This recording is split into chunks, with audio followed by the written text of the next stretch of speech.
Today we have with us Ms. Harnoor Kaur Bhatia. She works as a life enhancement mentor and she has a specialization in clinical psychology. She focuses on bringing the right awareness, holistic wellness, and emotional awakening in people. Her main area of interest in academic research and therapy is positive psychology, cognitive behavioral therapy, mindfulness, and transactional analysis. She prefers taking an eclectic approach since she believes that every individual is different and hence does not subscribe to one size fits all solution. In YCM 2, we believe that there is no one approach to solve any conflict and parties have to be directly involved in conflict management. We are looking forward to an enlightening discussion on how psychology is intertwined with conflict management. Ma'am, we thank you a lot for being here today and joining us for the interview. We are extremely happy to have you here today with us. Thank you. Thank you so much. Thank you for this opportunity. I hope I'll be able to bring some insight through psychology and help you all out. Yes, ma'am. Ma'am, to start off with, we thought like a little bit of discussion about defining conflict and dispute from a psychological perspective would help in setting the context for the interview.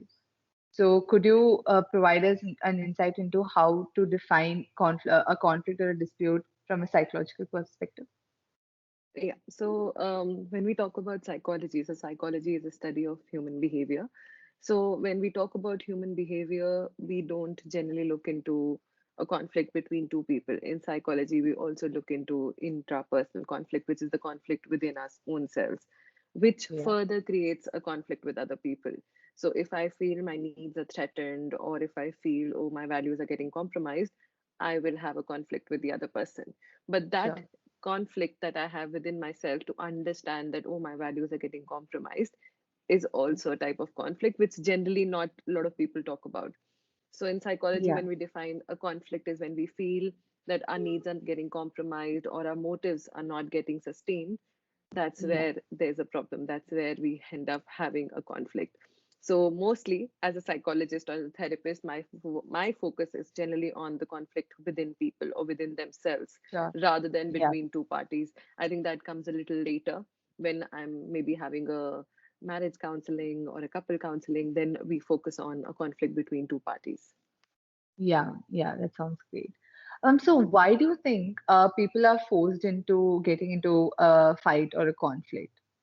What drives people and what kind of their personality traits forces people to get into a conflict? So in again, in order to understand this, whenever we talk about a conflict, there are a lot of needs or fundamental, how should I put it, fundamental ideas or theories of human behavior that comes into picture. So generally what we say is the first one could be like information processing, for example. Yeah, So the way we are discussing, maybe if you have a bias about a word, let's say I said something and it triggers something in you. So how I said something, how you perceived it, and then you made sense out of it would be totally different. So when I say you make sense out of something is you include your own theories, your own perceptions of things in order to make sense of something. So that would create a fight where you'll be like, oh, okay. you said this to me. When I'll be like, no, I didn't mean it in that way. Mostly that's how fights start. So the Yeah, way you perceive something and the way you make sense out of it or the story, there's a lot yeah, of background that happens, or there's a lot of things that we carry or a baggage that we carry that we add to yeah, understand a situation. So that's the yes, first ma'am. one, which I call is information processing or how you perceive things. Then your needs. Generally, this is something I've seen when I used to do corporate workshops, that when a person's need is compromised or they feel threatened, that, for example, the need for security in some people would be higher, whereas Mhm. a need for respect in other person would be higher. Yeah, So I have at least like what I've seen is generally when we see fights, especially on roads, it's that yeah, need of respect. That how could he, like a small car person, for example, hit a big car person, and like how yeah, could that person hit me? So that need for respect or need for that ego to be satisfied becomes higher, and that again brings you have to look within. That conflict is within. That why do yeah, I have this need? So that's the second one. The third one is my favorite, which I think most people ignore, is fears. So when you fear or when your livelihood is threatened, for example, then you will fight for it, or then there'll be a conflict with the manager or with the person that, where there's a fear around their need to be taken away from. Yes. So so like this, when you bring in these factors, so these are personal factors. So when you join all these factors, you come up with a personality style or a personality trait. Yeah. So this is where, again, our jobs are very similar. I'm a psychologist. I have to be empathetic. I have to be not biased. So I have to look into the personality style of people. And generally, it's like you have to judge it really quickly, or you have to be like, oh, this person looks like a person with facts and figures. This person is more of a feelings person. So Yeah. imagine bringing two different people on the same ground. So your Yeah. personality is amalgamation of a lot of factors, and your past or the way the situations have been handled in front of you would Yeah. also come into picture. This part is also ignored. Like if as a child I come, as my parents' way of solving conflict was, oh, let's not talk about it. Mm-hmm. Yeah. There won't be any conflict. I'll become a passive aggressive person, and then eventually there'll be like a fight. They'll be like, oh, this is how it is Yeah. going to be. So when you respond to a conflict, it also includes the script that you're following, or the conflict, or the way you manage your conflict. There's a script around it, that how your parents taught you or how they managed conflicts. Like let's say two siblings are fighting, either Yeah. both of you, like generally parents, if they hit one of the siblings and the other doesn't get hit, or they sit them down and they're like, oh, tell me your problem. That's how you will be like, oh, this is how it should be done. Yeah. This is how it should be managed. So your personality would also include these factors. How in school you've been taught to address conflicts. How did the teacher was biased towards somebody? Did the teacher was biased towards, let's say, a student who got good marks, whereas you were the right one who got average marks? So you'll be like, oh, the person who has a higher level of Mm-hmm. intelligence would be, like he should win a conflict. So that's the bias you'll be bringing on the table when you'll be Yeah. facing a conflict. So your personality becomes like an amalgamation of all these factors. So Yeah. generally, like as a psychologist or as a student of psychology, I would always suggest you should be aware of your own personality when you Yeah. are managing a conflict. So let's say my value system is, oh, that honest people. I'm an honest person, so I'll relate more with an honest person, Yeah. and then I'll become a little biased. I'll be like, oh, this person is honest, this person doesn't seem too honest. So, you will Yeah. automatically deviate towards this person. So your personality as well as the other person's personality would interact. So that's Yes. where Yeah. you, as a mediator or as a psychologist or a therapist, need to put a block and understand where your personality is coming from. Moving towards other people, let's say there are two people in conflict and they have a certain personality. So the Yeah. example that I like to give is, I don't know if you've done the Mayer-Briggs personality styles or Yeah. traits. That's a really interesting. So I will pick an example from there. So there's different personality styles in this. So there's introvert, extrovert, there's Yeah. judging and perceiving. So once I had a client, they were a couple. So one was coming from a proper judging personality style, which is a good personality style. You will see them to be punctual, they'll never be late. So he'll Mhm. be like always 5 minutes early for the appointment, like wherever he is, he'll be on time because he's Yeah. like, I'm here to solve conflicts, I'm here to resolve this, I don't want to fight with my wife, let's do this. So a very like the person who makes lists, the person who's very organized are the judge, like they're coming from the judgment aspect of personality. Yeah. Whereas the wife, which is unfortunate or fortunate, was coming for the perceiving side of personality. So these Mhm. people are more of like, you'll see them go like, oh, we go with the flow. When the problem comes, let's face it. They'll be late. But here, it's not that they are wrong. It's just that they don't believe that conflict to be this big, or that issue to be Mhm. this big, that you have to be so serious about it. That's what the Yeah. words of the wife was. And instead of finding the solution or finding a common ground, the first fight when they would enter my room would be on their personalities. She's always late. She doesn't consider this relation to be Yeah. important. It's random, but bringing them together was my job. Bringing or making them understand that, hey, your judgment personality can help her out to be a little bit more Mhm. serious around things, whereas Yeah. her little happy-go-lucky or the perceiving side could help you to calm down. Like it's not sometimes a Yeah. big deal. So Yeah. sometimes as a mediator or as a therapist, you can use the personality style to bring them together. Mhm. But Yeah. again, if you see, most of the times when we talk about the ego, that oh, that person's ego is so big, it's Mhm. not the ego is generally just that your needs are unmet. His need was that she needs to be on time to show the seriousness, because that's what Yeah. he sees. Whereas for her, she's like, it's not a big deal, I'm trying to calm things down by just being casual about it. So Yeah. it's not an ego play. It's more like, if I am a circle, I expect the other person to be a circle. If I'm seeing things Mhm. from this point of view, I want the other person also to see things from this point of view. That's not Yeah. possible. We all see things differently. So giving Yeah. that space, giving that response to the situation rather than a reaction to the situation. Yeah. I Yeah. hope that answers any, like, is there? Absolutely, ma'am. You mentioned a couple of things, more than a couple of Yeah, things too, in yeah, fact. Ma'am, so in YCM 2, we are also trained to identify the needs of the people, the parties that we are going to mediate. yeah, So we strive to find out those underlying factors and then use that in the mediation or conflict management process.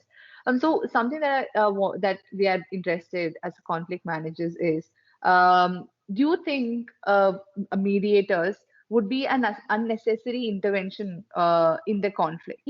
And secondly, like you mentioned, there are personality traits that differs from people. So how do we help them to overcome those personality traits? You did mention few ways, but do you have any tricks to help them oversee those personality traits and then right. come into a fruitful solution? So I think we do very similar jobs, but I Yeah. think it is not an unnecessary intervention. I think it's a very useful intervention, because Hmm. sometimes we get so blinded by the way we view things. Yeah. Again, uh, with this basically comes into the psychologist's job to understand, oh, what is the script of the person? Yeah. Why is he attached to this narrative? So you cannot help them change the narrative, but you can again and again bring them to the present moment or the problem at hand. Yeah. So which generally, basically, it's like, I feel mediation, or a process of mediation, or mediators, it's basically shaking the person up and going like, hey, do you want to solve this or not?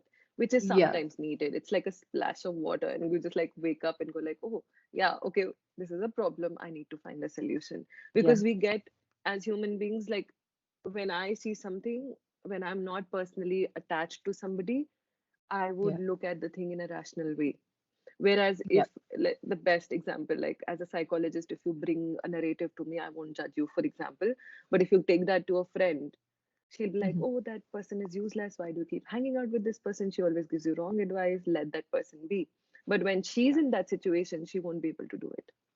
Yeah, absolutely. So as a mediator, or as a therapist, or a psychologist, if you intervene at the right point of time, you give them a rational point of view. You tell them, hey, why don't you sit down and jot down what your needs are, and why don't you do the same, and let's bring Absolutely. that on the table. And Yeah. sometimes that just helps them to take a step back, because they are in that Yeah. reactive stage.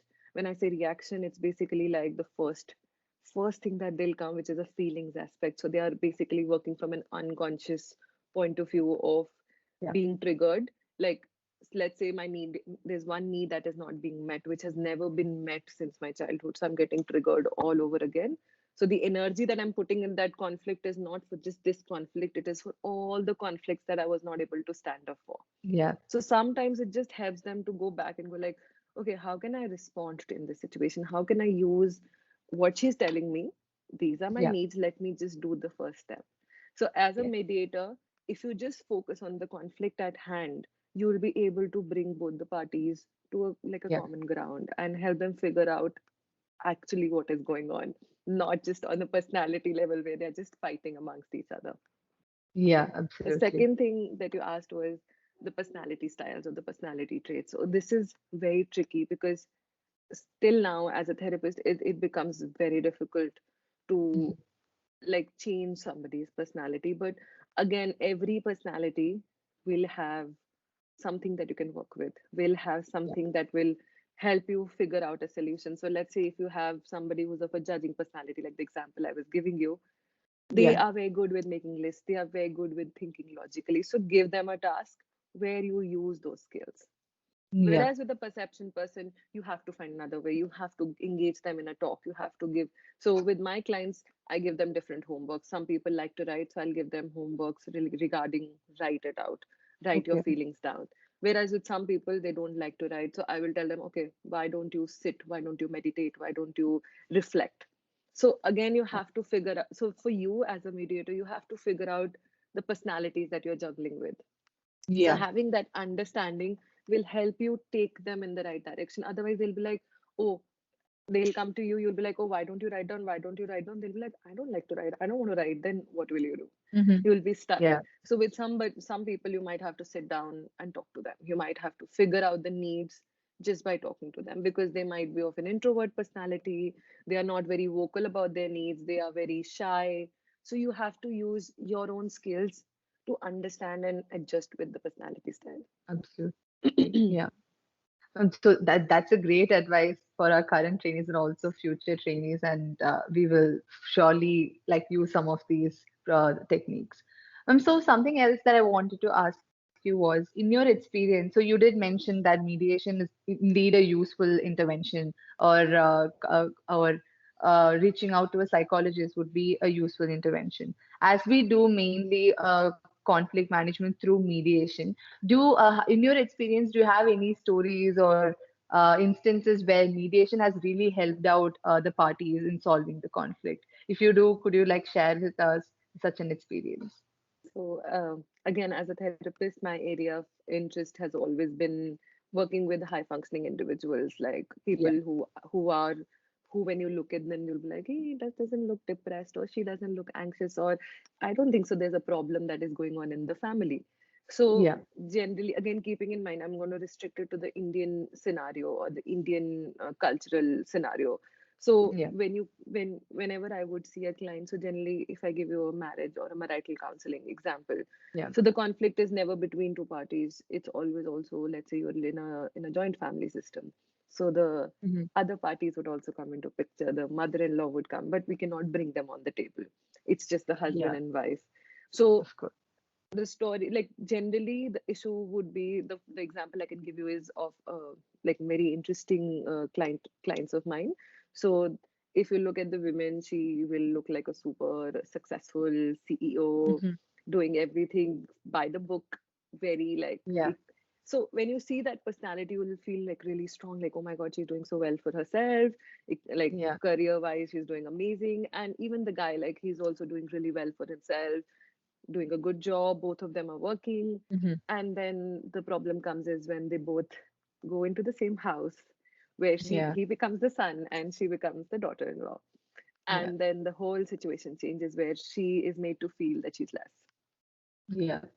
So Absolutely. again, as a mediator, the conflict was not between the husband and wife. The conflict was between Hmm. husband, wife, and a third party, which was maybe the Yeah. mother-in-law or the father-in-law. Yeah. Generally, I would be like, oh, is your mother-in-law interested to come in for a session? And she'll be like, Hmm. no, I don't think so. She would come to a psychologist or even a mediator, for example. And Hmm. then I was like, okay, then the question is, what are your needs? Your needs are to Yeah. be acknowledged. Your needs are that, these are the pointers that if I am also coming home at 9 p.m. with my husband, I should Yeah. not be expected to be in the kitchen. If he can relax, so can I. So these Yeah. were the needs. And what we did was, the husband was not aware of these needs. The husband was basically given this brooding, this angry side of the wife. And he was just like, I don't know what's going on. What is she complaining about? Because the narrative was not right. The narrative, or the Hmm. way it should have been classified to him, because Yeah. he comes from a very different personality style. He would be like, give me pointers, I'll work on it. A Yeah. very corporate Yeah. personality style. Yeah. So the minute we three sat down, she wrote down her needs. I said, how many of these can you talk with your family, for example? Because she is adjusting and accommodating into your family. So Yeah. what they did was, later the three of them, like she, the wife, the husband, and let's say the mother-in-law, sat down, and these needs were vocalized at that point of time. Now, Yeah. again, when there are two parties in front of me, I can resolve the problem. I can resolve the Hmm. conflict. But when it is Yeah. taken away from me, I don't know how the mother-in-law would react. Like, she accepted two needs. The third one, she was like, oh, I am coming from this background where a woman needs to work in the kitchen, for example. That's her Yeah. perspective. Yeah. So what Absolutely. Yeah. the common ground that we took was how he'll be able to help her out. Yeah, So he has to stand up. He will be like, okay, you know what? If I'm also coming at night and she's also expected to be in the kitchen, I'll also be in the kitchen. sure. Yeah, Whereas she feels supported, she feels respected. And the mother would also notice that, oh, if I can feel the same way about my son, I need to feel the same way about my daughter-in-law. Otherwise, yeah, the rules are the same.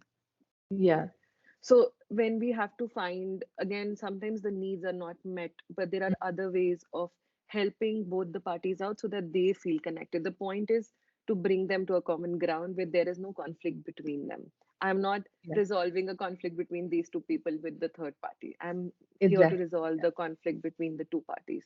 So we Yeah. cannot go like, oh, ye to, we cannot solve it because the third party is not here. Your Hmm. goal is to resolve the conflict between two parties. So you have to remember what your goal is. You are not solving problems, you're solving conflicts, which is Yeah. between two people. And it can be solved without even meeting the needs sometimes. Absolutely, yeah. It makes a lot of sense, Mark.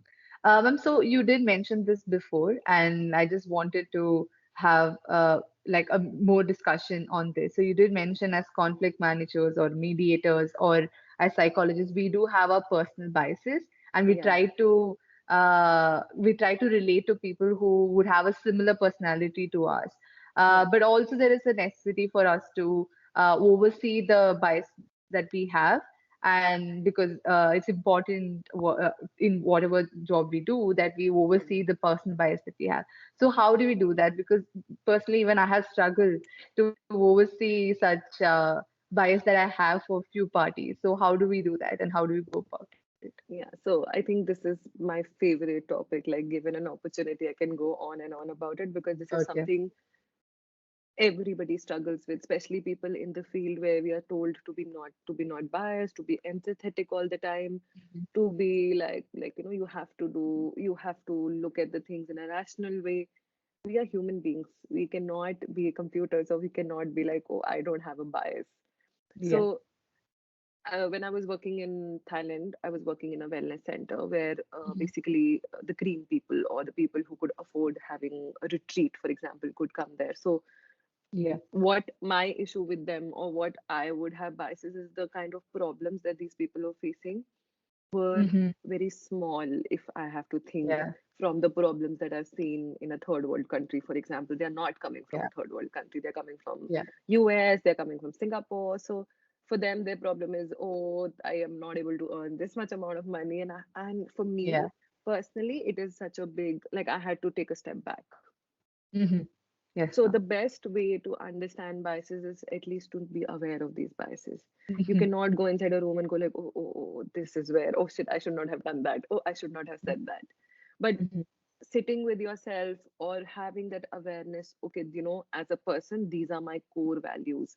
This is what defines who I am. So for me, as Harnoor, I am an honest person.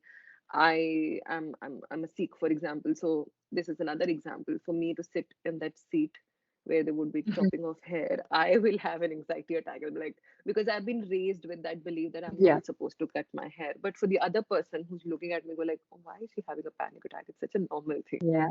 Yeah. So having that awareness, being aware of who you are and where you're coming from. So Exactly. Yeah. that gives you an awareness that, okay, people, let's say, have a different political stand than me. I would have a bias with them because why can't they see it? This person is not good for this country, or this person is not good for that country. Mm-hmm. But when you have these biases, you can actually put them in a backdrop, and then you can Yeah. just observe that, oh, okay, this is what I'm not okay with, and it is coming into picture. I'll put it on the side. I'll work on this later. But if Hmm. you are not aware of it, like sometimes your biases, you'll be aware of them when you're in the situation. Sometimes it happens, Yeah. it just pops up and you're not aware of it. So how do I realize that, okay, I'm getting a little riled up? You will feel your breathing becomes a little like Mhm. heavier. So these are the physical signs that you're getting triggered by something. So when I say Mhm. trigger, that means something is said out there that you're not okay with. Yeah. So there are a lot of physical signs of it, and for me, I use these physical signs to go like, okay, I'm getting too involved in this situation. Mhm. Most of the times when I would have a marital counseling session, for example, or a couple counseling session, men generally go like, oh, you're a woman, you will take side of the woman. I'm like, that's their bias that they're coming with. But Oh, yeah. sometimes it happens that, you are able to relate more with a woman because you Yeah. understand where they're coming from. So I have to take a step back. I have to take a step back when the guy's like, oh, I believe that like one of my clients actually said this, that a woman should be in a kitchen, why she keeps working. And I was riling up. I was just like, why is he saying this? It's stupid. Yeah. But I was noticing my physical symptoms. I was noticing that, okay, no, this is riling me up, or this is so shortness of breath, irritability, you are Mhm. cramping, you're just holding your hands like this, and you're like, oh, I'm going to kill him. When your own thoughts take over the whole story, you need to take a Mhm. step back. So generally I would go for a break at that point of time. Like I'll be like, oh, let's take a 5 minute break, everybody's getting riled up. I'll go take a walk outside, calm myself down, explain that, this is my Mhm. bias, this does not have anything to do with the narrative of the person. So the Mhm. self talk that you use to calm yourself down, that helps. Mhm. The second thing that helps is talking to a co-mediator or a Yeah. co-therapist. So for me, Yeah. I have people I can talk to, my peers, or even my supervisors. I can literally enter the room and go like, this person was saying this, and it just annoyed. So it helps you to release whatever you are holding on to, Yeah. Yeah. because a conflict won't be resolved in one sitting. You will have three or four Yeah. sittings. So at least by the next sitting, when you go inside that room, you've actually sat down with yourself, understood what is riling you up or what are your biases. And I personally feel it's a good thing because it makes you get to know yourself better. You become Mhm. more self-aware that, oh, this is what I was not okay with, or Yeah. this was something that was interesting. But understanding Absolutely. that this is their narrative, it has nothing to do with me, or it has nothing to do with my narrative of how I see the world. Yeah, absolutely. That makes a lot of sense. I think we are going to recommend our conflict managers to watch our interview like a couple of times to like take in all these suggestions and advices.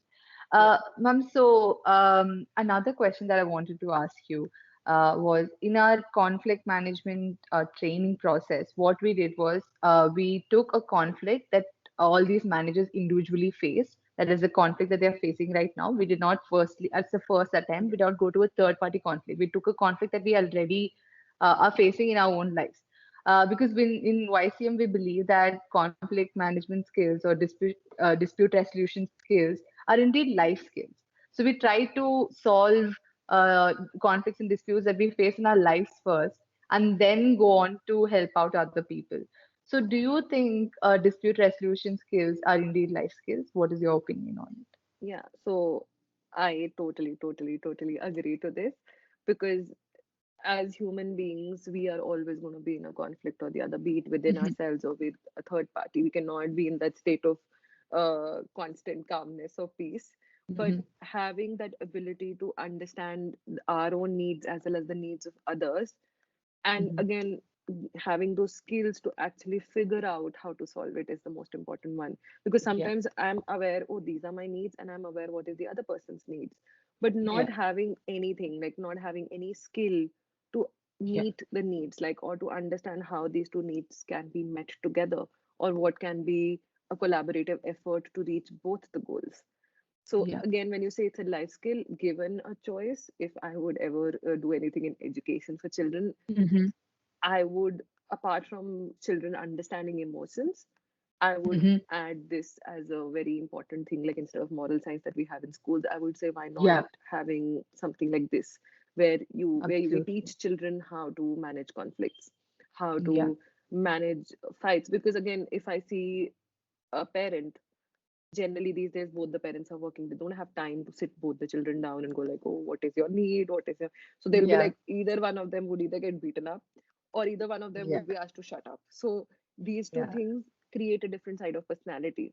Mhm. So either the person or the child, when he's going to grow up, will either become somebody who will always compromise and be like, I'll shut up because that's what I've been told, or would retaliate, or that ego would become so strong that, oh, Yeah. my parent, I would react out. I'll be like, Ye to, this is my need, I need to fulfill it. Yeah. But imagine if there's a class where this is being taught as a life skill, that, oh, this is how it's need to be done, and the teacher is Mhm. actually putting efforts the way you said, which you're doing Yeah. now by bringing two people or two people who are under training, asking Yeah. them to resolve a dispute. If it Yeah. starts as a life skill, or if the person is being trained, things on a societal level would become better. We wouldn't see people on the road fighting. We would Yeah. see more empathy. We would see more compassion. I think if you Absolutely. end up understanding what is a conflict management, or what are the techniques, that's a very direct answer. But if you see it from a holistic point of view, Mm. you're basically inculcating compassion into people. You're telling them, Yeah. hey, it's not just about my needs. It can be what the other person wants, or how I can help the other person out, or how we both can come together to help Yeah. this particular situation. So, uh, while I was preparing for this interview, or while I was preparing Hmm. for this talk, I came across this beautiful study which I wanted to share. So, Sure. again, coming from a social psychology perspective, because when we talk of a life skill, we are talking it from a holistic point of view, not just you or me. If imagine Hmm. 100 or 200 people end up learning this, it'll impact the society in one way or the other, or even Yeah. if you go into thousands or more than that. So the Yeah. study was, they brought school kids, two sets of school kids, and divided them into two groups in a camp. Hmm. And basically they did a lot of competitive exercises with them, and you could literally see the two groups having hostility towards each other. This group was very hostile towards the other group, Yeah. like, because there was a competition, there was a sense of competition, and the need was, we want to be better than the other group. That's how this experiment was conducted. But later what they did was, a school bus got stuck, or they forced it to get stuck, and the only way to get that bus going was when both the groups would come together in a Hmm. collaborative effort to move the bus. So the Yeah. group A first tried to move the bus, it didn't work out. The group B Yeah. tried to move the bus, it didn't work out. And then a mediator, or the teacher, or whoever, the experimenter, asked, hey, why don't you guys come together? And they Yeah. all sat down and go like, okay, now we're going to push from this side, we're going to push from this side. And the bus actually moved, like they. And Hmm. then when later the experiment continued, you could see both the groups were being more nice to each other. They were not that competitive. They were Yeah. able to help each other out, or they were able to tell them, hey, why don't you try it this way, instead of having that hostility towards each other.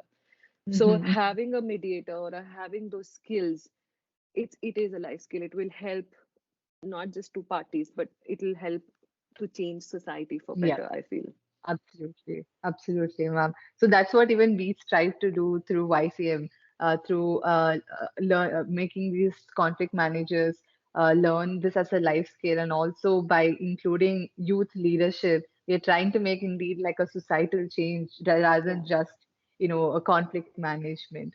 So that's very true, and we are very happy to hear that you also have similar opinions on the same.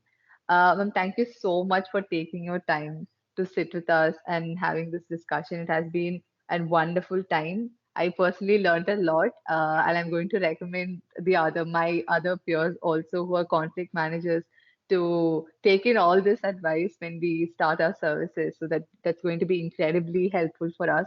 So we thank you once again for sitting with us and having this conversation. I hope you also had a great time. I actually did, and I'm very happy to see such an initiative that is there, that Mhm. at least the youth is being encouraged in a very positive way. Because Yeah. when I see youth, or whenever we talk about youth, we always think about hostility. But I think this Hmm. effort by YCM, I think it's a great effort, and Yeah. I think you guys are going to learn a lot, but Yes, just ma'am. by doing something different, or by doing or adding some a different skill to your resume or CV, or wherever you want to go. And again, it's a life skill, so maybe in your Yeah. relationships as well. Absolutely, ma'am. Yeah. Absolutely. Thank you so much.